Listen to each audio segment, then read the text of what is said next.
Hello everyone, teaching pathway में सभी का स्वागत करते हैं और आशा करते हैं कि आप सभी ठीक होंगे। मैं हूं आपका दोस्त डॉक्टर यालोन।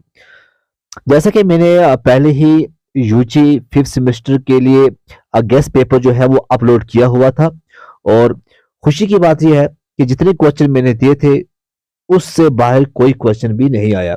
तो आज हम करते हैं पूरा इसका एनालिसिस, देखते हैं किस तरह से क्वेश्चन जो है वो पूछे गए थे। जोलॉजी और हम कोड की बात करें, कोड है ZOL522J1। J1 का है ये। मैक्सिमम मार्क्स जो है 75 होते हैं, जिसमें मिनिमम मार्क्स 27 मार्क्स अगर आपको मिलते हैं तो आप पास हो सकते हैं। सेक्शन ए लिखा हुआ है, सेक्शन ए एंड बी में आपको क्या करने, ऑल क्वेश्चन को अटेम्प्ट करना है और सेक्शन जो सी रहेगा सिर्फ आपको 2 क्वेश्चन करने हैं।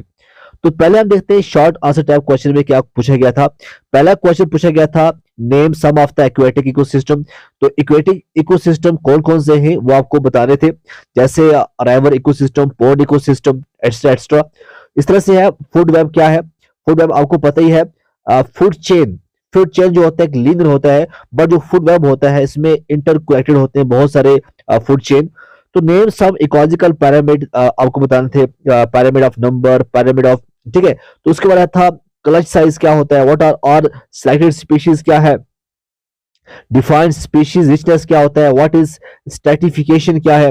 Give some example of ecological niche के बारे में आपको बताना था, कुछ थोड़ी बहुत आपको एग्जांपल देनी थी।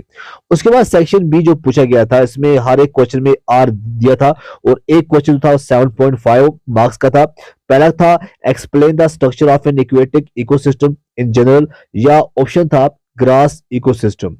दूसरा क्वेश्चन पूछा गया था, आपको फूड वेब के ऊपर एक नोट लिखना है, या अगर आपको ये नहीं आता है तो आपके पास ऑप्शन है, आप लाइव टेबल्स के ऊपर नोट लिख सकते हैं 7.5 मार्क्स का। सर्वाइवरशिप कर्व्स क्या होती हैं, इनके डिफरेंट टाइप्स क्या होते हैं वो आपको बनाने थे। और पॉपुलेशन क्या है, कुछ एट्रीब्यूट्स ऑफ पॉपुलेशन। अगर आपको डिफरेंट टाइप्स ऑफ कर्व्स नहीं आता है तो आपके पास ऑप्शन था और पॉपुलेशन के एट्रीब्यूट्स लिख सकते थे।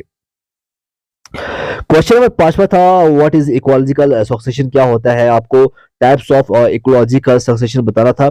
और आपको ये नहीं आता था, आपके पास ऑप्शन था डिफाइन इकोलॉजिकल निच क्या है, उसका कॉन्सेप्ट क्या है, उसके टाइप्स क्या है। सेक्शन सी में 4 क्वेश्चन थे और इसमें से आपको 2 करने थे। जैसे पहला था एनर्जी फ्लो क्या है, नाइट्रोजन साइकिल को डिटेल में लिखना था। और अगर आप नाइट्रोजन साइकिल को आप बना लेते, इसका अच्छी तरह से एक साइकिल बना लेते, तभी आपको मार्क्स मिल सकते हैं। 16.5 मार्क्स का एक क्वेश्चन था और 400 वर्ड्स पे आपको लिखना था। दूसरा था आपको exponential and logistic growth patterns क्या होते हैं एक्सप्लेन करना था। एक जे शेप होती है, एक एस शेप होती है, वो पूरा बना के उसके कुछ कैरेक्टर लिखने थे तो काम आपका हो जाता। उसके बाद 2 जो क्वेश्चन और थे आपको 2 करने थे। उसमें था आपको एक्सट्रिंसिक इंट्रिंसिक फैक्टर क्या होते हैं regulating a population, biotic interaction क्या है, इंटरस्पेसिफिक और इंटरस्पेसिफिक इंटरेक्शन क्या होता है, जैसे हमने पढ़ा था कमेंसलिज्म, म्यूचुअलिज्म। तो ये था आज का पेपर जोलॉजी का, जो कि बिल्कुल वैसे ही आया जिस तरह से हमने आपको बताया था।